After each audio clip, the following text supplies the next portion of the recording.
Working as the Assistant Vice President of Investment and Product at Bank Mandiri in Singapore, this INCEIF student was the executive staff of Mr. Erick Thohir, the Minister of State-Owned Enterprise during the COVID-19 pandemic crisis. He loves running and has completed 2 world major marathons in Chicago and Berlin. In his last race, he ran a campaign to bring peace to Palestine. Let's listen to his story, Fiqho Valderico. Halo semuanya, Assalamualaikum warahmatullahi wabarakatuh. Baik lagi di channel Randi Swandaru. Hari ini kita kehadiran tamu yang spesial banget buat YouTube gua, langsung dari Singapura. Halo, Namanya Bang Fiqho. dengan Fiqho. Assalamualaikum warahmatullahi wabarakatuh. Thank you Bang Randi udah ngundang sampai ke kota hujan Bogor. Kata hujan. Udah lama nggak ke Bogor juga, jadi it's been a very Iya. pleasant time for me as well. Iya. Thank you. Oke, so Bang Fiqho ini mahasiswa INCEIF yang gue juga baru kenal sekitar 2 minggu ya. Iya, 2 minggu dan itu berawal dari chatting di grup, Iya. ngomongin soal lari, dan Bang Fiqho ini baru beres Berlin Marathon di September ya? September ya, Di September. Nah, itu yang membuat gue jadi tertarik banget karena pertama, ikutan Berlin Marathon itu bukan suatu hal yang gampang. Finish itu hal yang lain lagi kan. Iya, benar. Terus yang berikutnya adalah beliau sambil campaign tentang kepedulian terhadap Palestina. Nah, itu yang akan menjadi awal dari topik kita hari ini, Bang. Sure. Jadi sebelum ke sana, udah berapa lama lari, Bang? Kalau lari sih kayaknya dari gua kuliah S1 ya kayaknya ya. Kuliah S1 itu di 2012 2013 kali ya. Lari yang serius artinya yang mulai long run, mulai larinya itu kayak dihitung waktunya dan seterusnya itu mulai 2012 2013 lah ya. Oke, quite long ya, udah 12 tahun. Iya. Dulu di Bandung ya, di mana? Dulu saya di Padang. Oh, di Padang. Oke. Di Padang. kampus mana, Mas? Di Universitas Andalas. Oh, di Andalas. Andalas sambil accounting and Di finance. situ tuh ada komunitas berarti. Waktu itu jadi ceritanya Indo Runners itu belum ada di Padang. Oke. Terus kayak gue sama beberapa teman-teman di Andalas waktu itu coba untuk yang senang lari juga, coba untuk bikin official running team lah ya di Padang, yang which sebenarnya itu juga under Indo Runners langsung. Sebenarnya supaya kita dapat akses, akses sih sebenarnya ke Indo Runners-nya itu sendiri, dan alhamdulillah akhirnya waktu itu dinamai nama running team itu Randang. Jadi RUN DANG. Jadi rendang gitu. Jadi karena itu official running timnya Indo Runners di Padang dan namanya Randang waktu itu. Berarti di cikal bakalnya Indo Runners-nya di mana? Di Padang sana? Di Padang, Oke. Jadi berarti itu awalnya karena terpengaruh kawan juga, apa ada kesadaran sendiri karena baca buku kah, atau karena? Sebenarnya memang karena gue senang olahraga aja sih. Emang dari dulu basically senang olahraga, basket. Terus karena basket itu sering latihan fisiknya lari, terus akhirnya kita coba biasa kan lari keliling, tapi akhirnya keterusan tuh enak lari gitu kan. Keterusan enak lari, terus kayak ada teman-teman juga dari beberapa fakultas yang lain yang senang, terus akhirnya kita kumpul ya, why don't we try untuk initiate the official running team di Padang waktu itu gitu. So that's the short story lah. Dan kita masuk ke Berlin Marathon. Yep. Gimana sih caranya kita ini bisa ikutan gitu? Kalau orang awam, apa tahapannya sampai itu kan one of the six major marathon. One of the six major marathon.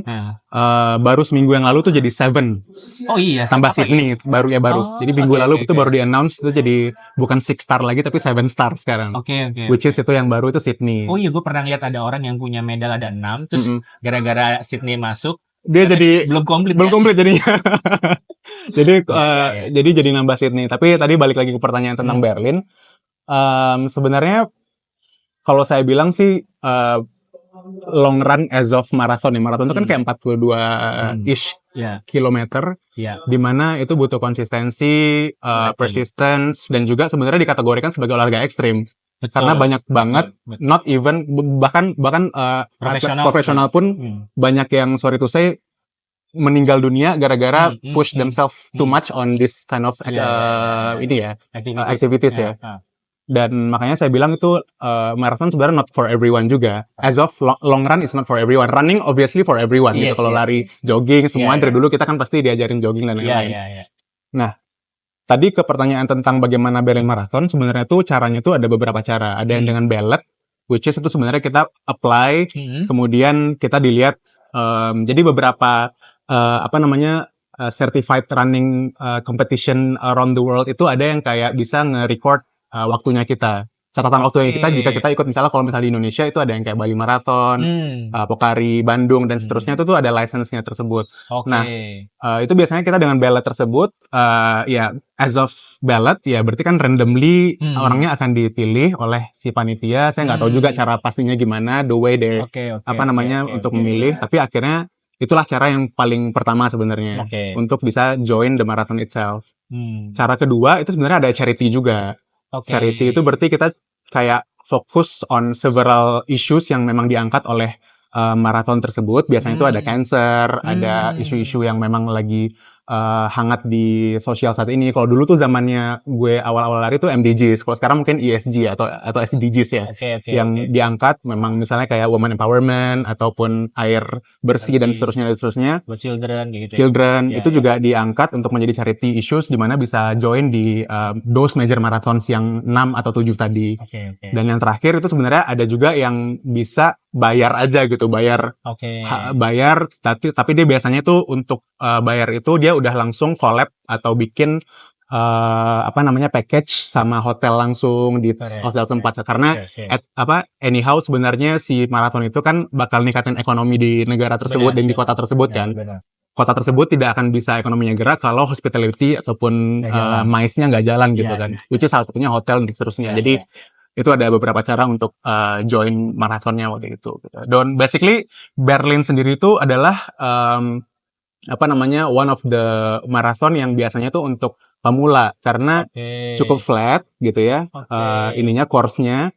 Kalau yang naik hajinya quote and quote itu Boston itu benar-benar yang kayak udah biasanya orang tuh yang ke-6 itu baru Boston yang terakhir karena tuh sulit dari sisi course. Kemudian ada istilahnya Boston qualifiers, jadi itu orang-orang tertentu doang yang bisa untuk qualified masuk ke Boston. Yang kayaknya beberapa tahun lalu ada pengeboman itu kan ya? Iya, yang bombing itu. Kalau teman-teman bisa lihat itu di Netflix ya ada juga deh, The Boston Bombing nama judul filmnya. Jadi Berlin ini salah satu pintu masuk lah untuk yang six major marathon itu ya.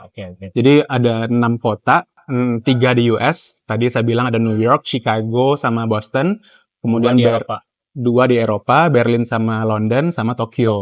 Plus 1 Sydney sekarang yang saya baru. Saya pikir tadi malah Tokyo yang kayak jadi opening gitu, jadi buat Tokyo itu enggak. Tokyo malah ini yang 6 star yang terakhir terdaftar itu Tokyo malah.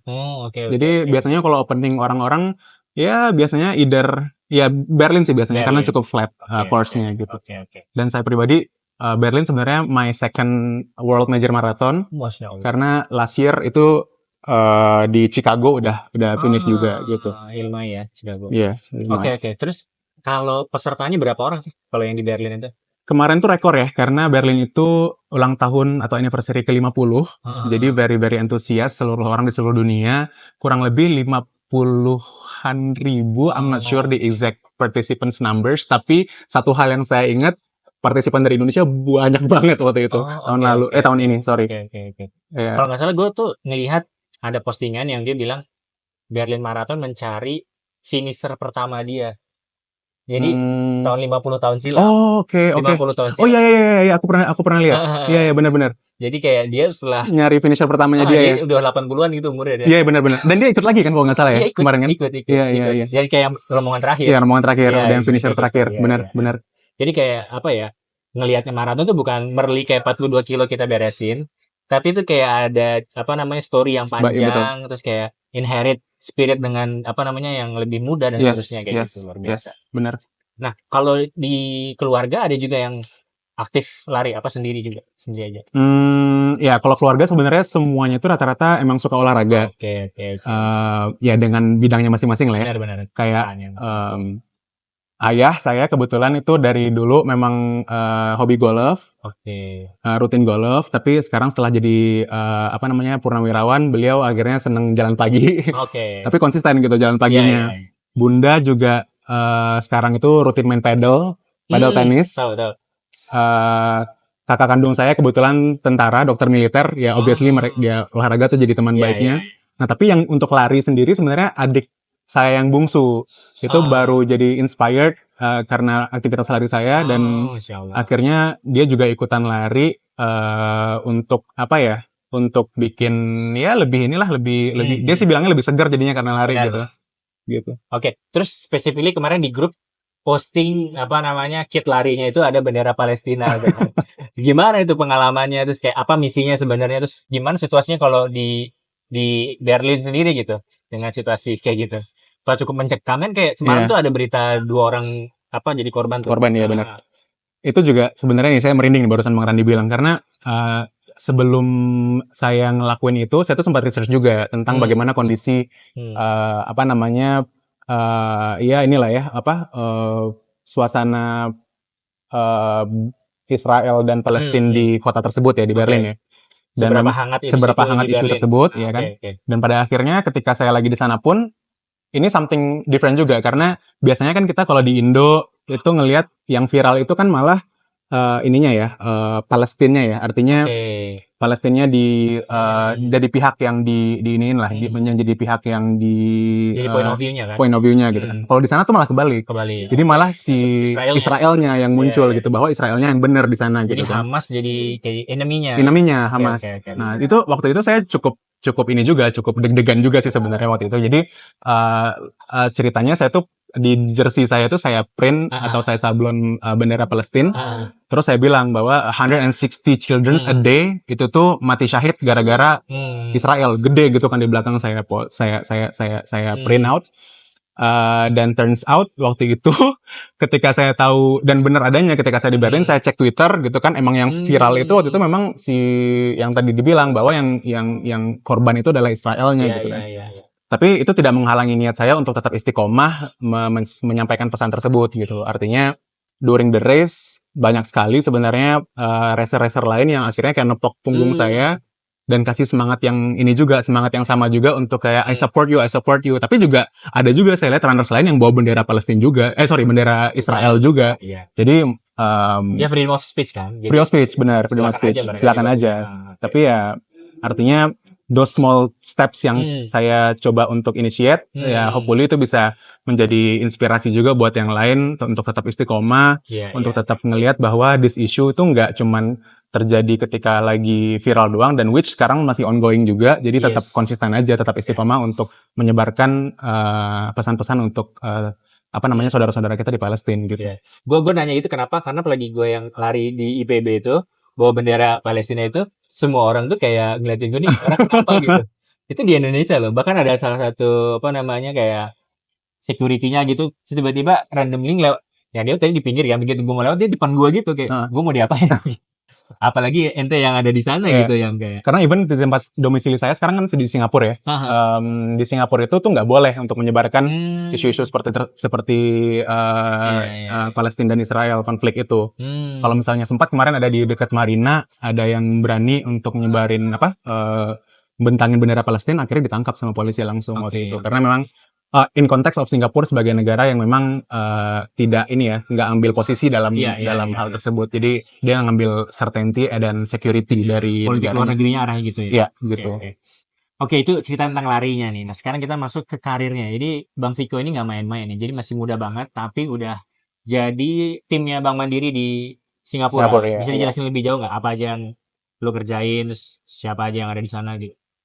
Jadi kalau gue pribadi di Singapura itu sebagai EVP of Investment and Products, which sebenarnya itu fokus dalam creating the investment portfolios, both untuk accredited investors yang ada di Singapura, apakah itu private clients maupun korporasi ya. Dalam hal ini namanya itu dikategorikan di Singapura itu sebagai accredited investors. Jadi orang-orang yang sudah dikategorikan sebagai accredited investor, mereka adalah klien gue gitu untuk those investment products. Jadi develop products, kemudian maintain relationship dengan beberapa klien-klien yang nanti pada akhirnya juga bisa enhance their experience dan juga asset under management di Bank Mandiri Singapura gitu. Oke. Nah, kalau Bank Mandiri di Singapura itu sendiri udah berapa lama ya? kayaknya udah lama ya, dari zaman Bank Exim pun itu udah ada dulu. Jadi sebenarnya legacy kan karena mergernya Bank Mandiri. Jadi it's been a long time ago. Dan uniknya di Bank Mandiri di Singapura itu license-nya itu wholesale doang. Jadi nggak bisa ngelayanin retail gitu. Jadi memang fokus kita di Singapura memang knowing bahwa Singapura sebagai financial hub punya banyak akses untuk conglomerates di seluruh Asia Pasifik, I can say so. Dan kita ngelihat ada kue di sana yang bisa kita grab, which sebenarnya itu tidak lain tidak bukan adalah wholesale license tersebut gitu. Jadi that's why mandat kita masih sampai saat ini masih di wholesale license dan bikin kita juga bisa deliver very good in numbers dan juga di servicesnya gitu. So, did you start from Jakarta or? Iya. Jadi how was the process? Jadi gue itu dari 2016 ya, berarti udah 9 tahun, hampir 10 tahun. Lama juga ya. Di Bank Mandiri. Jadi born and raised-nya itu dulu di Jakarta dulu, Bang. Born and raised di Jakarta, di bagian treasury kebetulan, dealing with capital market. Finance. Tapi enggak juga. Sebenarnya kalau di banking kan lu tau lah, kalau even anak IPB juga banyak yang masuk banking kayaknya. Benar ya. Jadi memang kita di groom waktu itu di MT-nya, terus kayaknya dilihat cocoknya masuk mana, ya akhirnya waktu itu masuk treasury. Jadi born and raised di capital market di treasury sebagai fixed income dealer, dealing with bonds, both conventional and also syariah, global bonds dan seterusnya. Terus setelah itu sempat penugasan 2,5 tahun jadi eksekutif staffnya Menteri BUMN di Kementerian BUMN, Pak Erick Thohir, selama 2,5 tahun lebih. Jadi during COVID gue sama beliau nempel. Dan setelah itu dapat penugasan lagi di Singapura. Jadi it's been 2 years lah di Singapura sekarang. Oke. Nah, terus kalau sebagai pelaku di sana ya, bagaimana lu melihat perkembangan specifically ekonomi syariah di Singapura sendiri? Oke. It's a very good question karena kalau boleh ditarik ke belakang sedikit, ketika gue di treasury dulu, jadi mungkin teman-teman juga pada tahu kalau setiap hari Selasa itu Kementerian Keuangan tuh dia ngelakuin lelang surat berharga, which is sebenarnya hal yang memang gue lakuin di dalam sertifikasi kita sebagai primary dealer Kementerian Keuangan. Jadi kita ngelakuin lelang surat berharga itu jadi diselang-seling gitu, Bang. Minggu pertama itu konvensional, minggu kedua itu syariah, minggu ketiga konvensional lagi, keempat syariah lagi. Nah, sejujurnya I do my part saat itu. Jadi gue sebenarnya isu untuk untuk pengen nge-enhance capabilities dan juga market share on Islamic Finance udah dimulai pada saat itu. Jadi gue personally ini jadi ngebuka ini dikit nih, jadi ngebuka kebongkar. Jadi gue pribadi waktu itu emang lebih fokus istilahnya untuk ketika lelang di surat berharga syariah, which is waktu itu kan ada project based sukuk sama kalau misalnya ada ROIS ya atau Indo government on syariah government bonds-nya. Oke. Nah, terus kalau misalnya beberapa kali alhamdulillahnya juga bagus karena setiap tahun tuh kayaknya kita alhamdulillah direcognize sebagai best primary dealer oleh Kementerian Keuangan karena we are doing our part on this auction itu very very precisely dan akhirnya menang banyak. Artinya kan kalau lelang kan kita nyari menang banyak di yield yang paling maksimum gitu ya untuk kita salurkan akhirnya nanti kepada nasabah-nasabah gitu kan ataupun ke ke banking book sendiri atau trading book sendiri gitu. Jadi waktu itu consistently Bank Mandiri itu dikategorikan sebagai best primary dealer untuk Kementerian Keuangan karena ya sedikit banyaknya ada kontribusi gue lah di hari Selasa itu dikit-dikit gitu. Walaupun sebenarnya banyak juga yang kontribusi yang lain gitu. Seperti yang gue bilang tadi, kalau anak Indonesia bilang lumayan, bilang dikit, sebenarnya banyak. Enggak lah. Nah itu pas gue di treasury. Kemudian pas gue di Pak Erick tadi yang gue cerita, sebenarnya gue ikut dalam Project Management Office untuk establishment dari Bank Syariah Indonesia, BSI. Mergernya BSI 2021, which is itu gue masuk di sana Februari. Sampai BSI-nya juga doing corporate action sampai dia listed di bursa efek kan sebenarnya dia namanya masih BRIS gitu kan. Betul. Tapi kan akhirnya on behalf of BSI-nya dia kayak ada beberapa stages waktu itu gue juga ikut bantu. Karena yang duluan kan dulu BRIS kan. BRIS dulu yang udah listed. Tapi kan surviving entity-nya waktu itu kan Bank Syariah Mandiri, terus gabung sama BNI Syariah dan juga Bank Rakyat Indonesia Syariah kan. Nah, jadi gue gabung sama PMO waktu itu, kebetulan ketuanya Pak Heri Gunardi yang sekarang jadi CEO di BSI, which sebenarnya juga bos gue di Bank Mandiri dulu sebenarnya. Oh iya. Beliau sempat jadi CEO for certain period of time, waktu itu jadi alternate. Dan itu akhirnya more or less Bang Randi tau lah kalau kita ngelakuin PMO itu kan kita banyak ya partnya gue ya ngelakuin research, pas gue ngelakuin timeline dan juga untuk project manajemennya, which is sebenarnya kita lias banyak sama teman-teman dari McKinsey dan sama BCG untuk coba nyari tahu market share, kemudian apa-apa aja kira-kira strategi in advance yang bisa kita tawarkan untuk establishment dari Bank Syariah Indonesia waktu itu. Akhirnya makin kebuka kan bahwa capital market issue-nya, kemudian regulation issue-nya, kemudian market share issue dan seterusnya, dan sampai akhirnya gue tuh inspired gitu loh untuk kayak this is something that I'm actually quite interested on gitu. Dan pada akhirnya ketika gue di Singapura sekarang sebagai investment dan products, gue tuh kayak beberapa kali put my products itu ada some syariah kickersnya lah gitu. Jadi kalau misalnya di Singapura kan produknya cukup, offshore products kan cukup beragam ya, diverse banget.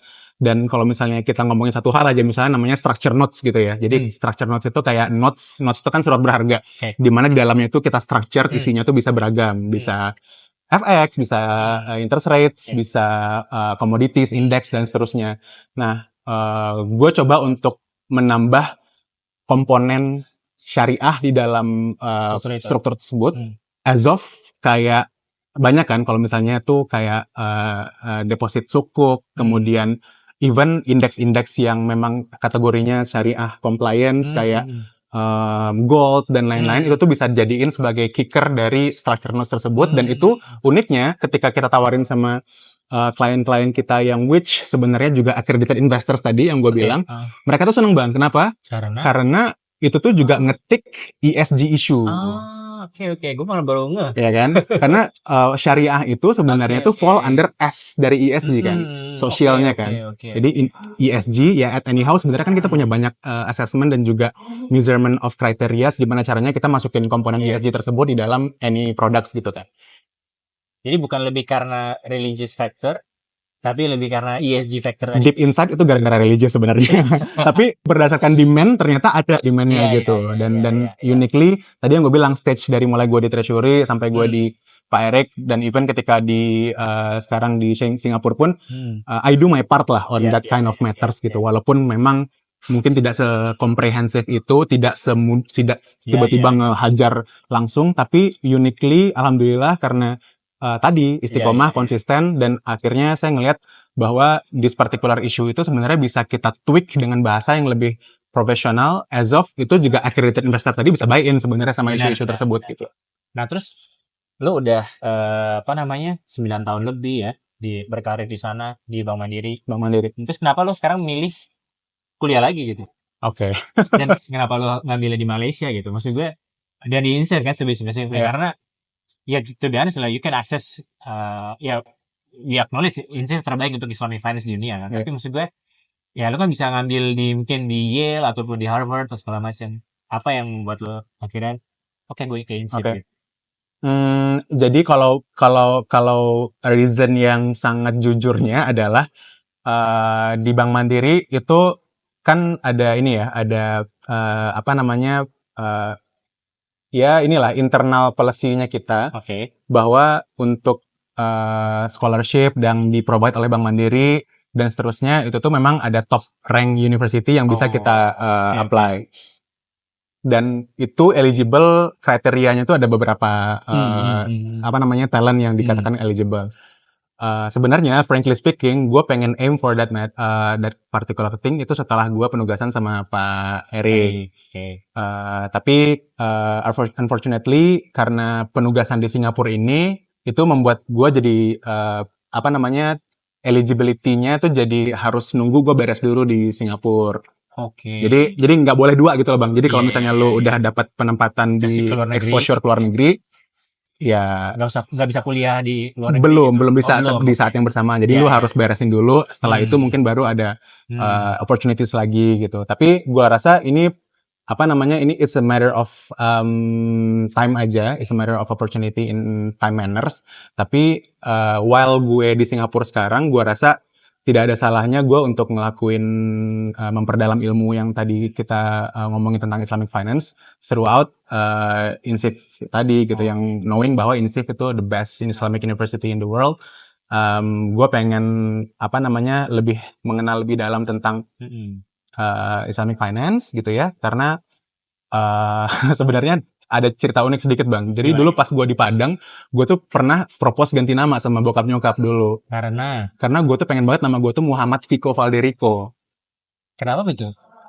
Karena gue tuh inspired banget sama Rasulullah zaman dulu gitu. Jadi benar-benar ketika kalau di Padang, mungkin kasih konteks sedikit, di Padang itu dulu kita anak-anak sekolah itu pulang sekolah itu pasti ke TPA MDA, itu pasti. Dan itu keras banget waktu itu kan. Benar-benar kita yang TPA yang keras, as of disiplin, tegas, dan juga kasar. Tapi memang that's the way TPA MDA waktu itu back then kan? Back then ya. Gitu. Kalau sekarang mungkin gak relevan lagi. Tapi ada satu guru, ustaz yang waktu itu memang cerita tentang Rasulullah itu indah banget gitu. Jadi dan gue buy in sama cerita beliau sampai pada akhirnya gue minta sama bokap nyokap untuk kasih dong namanya Muhammad Fiqho Valderico gitu kan. Terus bokap nyokap nggak ngizinin gitu karena banyak pertimbangan lah waktu itu kan, akhirnya tetap Fiqho Valderico. Tapi ngomongin tentang Rasulullah lagi ya akhirnya sekarang ketika udah makin dewasa banyak belajar sama ustaz-ustaz, banyak baca referensi dan beli buku tentang Rasulullah. Bahkan ya ketika alhamdulillah dapat kesempatan mengunjungi makam beliau di Madinah pun gue selemah itu gitu loh. Ketika datang ke sana tuh gue abis Bang. Gue bener-bener yang kayak baru nyampe aja itu udah langsung dar gitu. Karena ya di sanalah gue momen dimana gue tuh ternyata realize bahwa gue selemah itu gitu, kita manusia tuh serendah itu gitu. Dan akhirnya ya akumulasi dari semua feelings dan juga perasaan itu, perasaan ya. Akhirnya gue mencoba untuk menambah ilmu, mencoba untuk ngekonekin dari yang dulunya pengennya itu gue sebenarnya dari yang Muhammad tadi itu gue sebenarnya tuh cita-citanya tuh pengen ngambilnya tuh di Al-Azhar, ngambil ilmunya tuh ilmu yang ilmu yang syariahnya langsung. Jadi malah mengenyampingkan ilmu yang finance dan seterusnya gitu. Nah sekarang gue udah keburu kecemplung kan di dunia finance ya, terus gue cari tahu kira-kira di mana tempat yang paling oke untuk ngekonekin dua isu ini antara gue yang dari syariah sama yang di finance. Ternyata Islamic Finance ada jawabannya dan itu di INCEIF gitu. Dan alhamdulillah so far sih gue di Master Islamic Finance udah jalan setahun lebih dan udah lagi proses tesis sekarang alhamdulillah. Dan program Bang Fiqho ini kan bisa online kan? Online ya. Jadi itu memudahkan juga ya. Iya, tapi ada beberapa course yang mungkin sempat visit ke KL.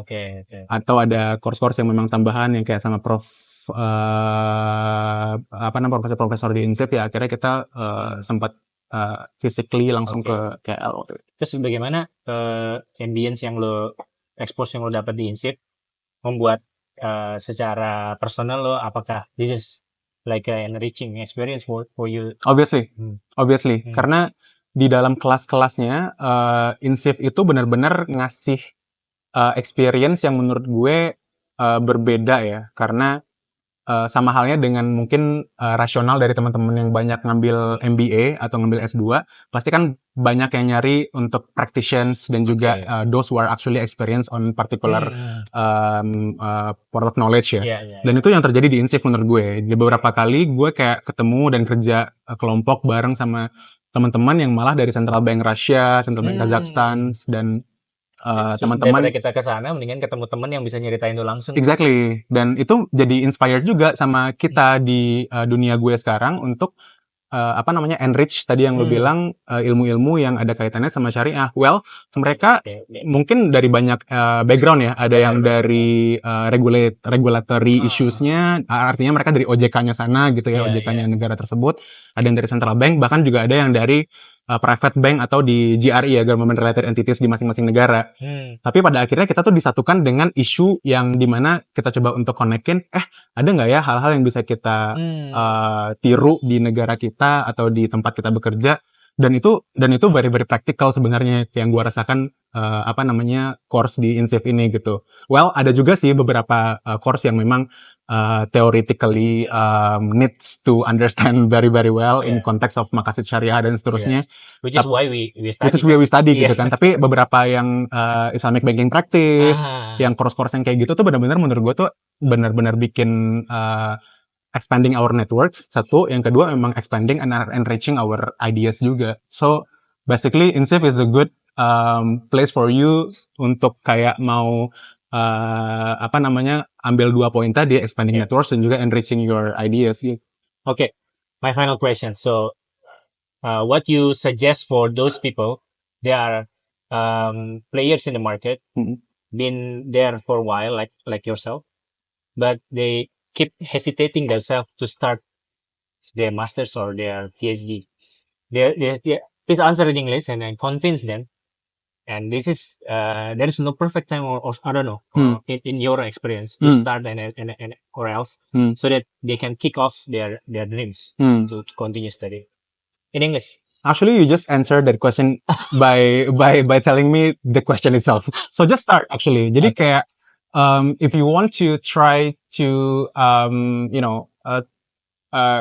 connect what actually you do at the market at the moment with the current issues that is actually happening as well in certain references of knowledges. I think the very first step that you have to do is just apply for any course that you think it's relevant with your capacity at the moment. So I'm not saying that a master can makes you simultaneously bright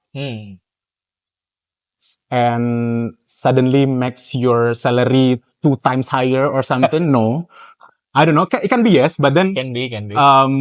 Most important thing is you just gonna have to understand that those things that you are actually did at the moment, it's always been the knowledge back there. And while you're having your regular things daily basis, you connect it with the knowledge that is actually already written beforehand.